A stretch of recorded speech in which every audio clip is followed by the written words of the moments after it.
अरे गजब हो गया, अनर्थ हो गया। जिस उफनती नदी ने बड़े बड़े जहाजों को निगल लिया और जहां मौत साक्षात तांडव कर रही थी, वहां अचानक वो सांवला युवक कहां से आया।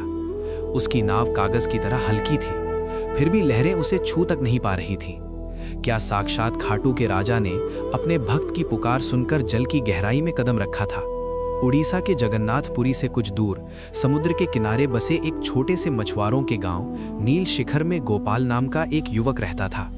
गोपाल के पास विरासत में मिली एक पुरानी लकड़ी की नाव थी और फटे हुए जाल, लेकिन उसके पास एक ऐसी संपत्ति थी जिसे दुनिया की कोई दौलत नहीं खरीद सकती थी।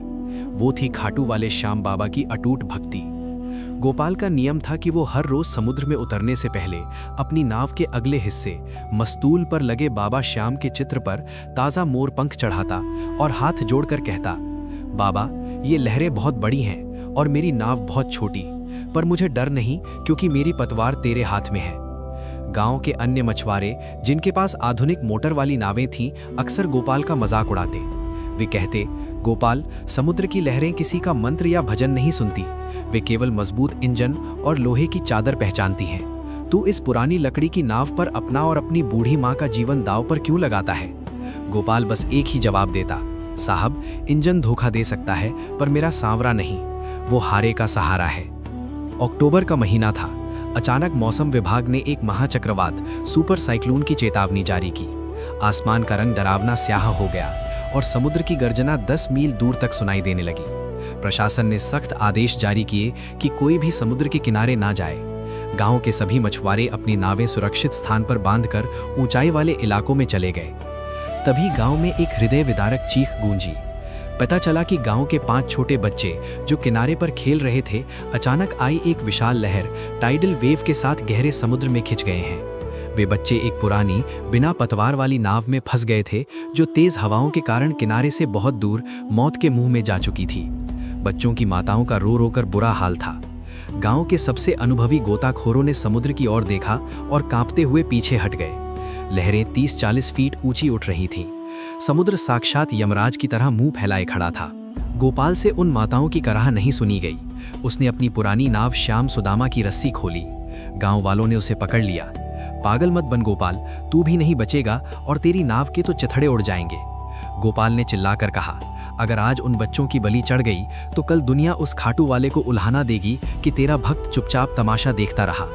मुझे मरने का डर नहीं, पर मेरे बाबा की साख दाव कर है। जैसे ही गोपाल ने लहरों में अपनी नाव डाली, एक भीषण लहर ने उसे पीछे धकेल दिया। लेकिन गोपाल ने हार नहीं मानी। वो अपनी पूरी ताकत लगाकर चप्पू चलाने लगा। आसमान में बिजलियां कड़क रही थीं और बारिश की बूंदें तीरों की तरह चुभ रही थीं। जैसे जैसे वो गहरे समुद्र में गया, लहरें और भी भयावह होती गईं। अचानक एक विशालकाय लहर पहाड़ की तरह उठी और गोपाल की नाव को खिलौने की तरह हवा में उछाल दिया। नाव पलट गई और गोपाल गहरे ठंडे और खारे पानी में समा गया। पानी के अंदर दम घुटने लगा था। गोपाल का चप्पू हाथ से छूट चुका था। वो जितना ऊपर आने की कोशिश करता, समुद्र उसे उतना ही नीचे खींचता। उसकी आंखों के सामने अपनी बूढ़ी माँ का चेहरा घूमने लगा। उसने अपनी आखिरी सांस रोककर हृदय की पूरी गहराई से पुकारा, बाबा श्याम, आज मेरा अंत निकट है। मुझे कोई मलाल नहीं, पर वो 5 मासूम बच्चे जिनका कोई कसूर नहीं, उन्हें बचा ले बाबा। लोग तुझे लीले का सवार कहते हैं, क्या आज तू जल का रक्षक नहीं बनेगा? आजा प्रभु, आज मैं पूरी तरह हार गया हूँ, अब तेरी बारी है। उसी पल पानी के उस गहरे अंधेरे के बीच एक अलौकिक नीली रोशनी चमकी।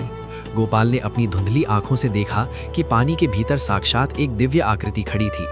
उसके गले में वैजयंती माला थी और उसके हाथों में एक सोने की पतवार थी। वो दिव्य पुरुष पानी की सतह पर ऐसे चल रहा था जैसे वो मखमली कालीन हो। अचानक गोपाल को लगा कि किसी ने उसका हाथ पकड़कर उसे पानी के ऊपर खींच लिया है। जब उसने आंखें खोली तो वो एक छोटी सी साधारण दिखने वाली नाव पर था।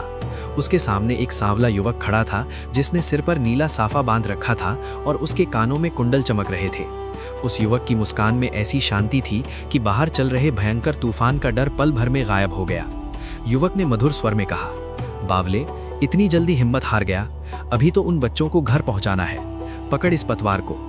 गोपाल ने देखा कि वो अजनबी युवक नाव को ऐसी दिशा में ले जा रहा था जहां लहरें सबसे ऊंची थीं।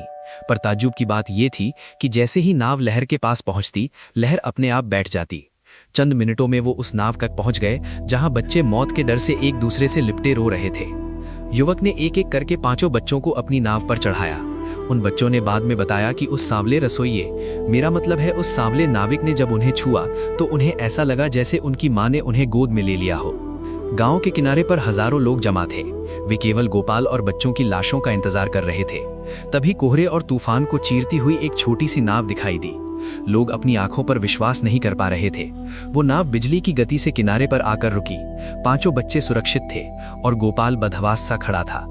जैसे ही गोपाल उस सांवले युवक को धन्यवाद देने के लिए मुड़ा, उसने देखा कि वहां कोई नहीं था, न वो युवक न वो नाव। वो तो अपनी पुरानी टूटी हुई नाव श्याम सुदामा के पास खड़ा था, जो चमत्कारिक रूप से बिल्कुल ठीक थी। गांव वालों ने गोपाल को घेर लिया। गोपाल, तूने ये कैसे किया? इस तूफान में तो बड़े जहाज डूब गए, तू कैसे बच गया? गोपाल कुछ नहीं बोला। उसने केवल अपनी नाव के मस्तूल की ओर इशारा किया।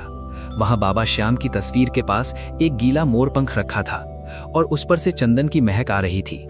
और सबसे बड़ा प्रमाण तो किनारे की रेत पर था।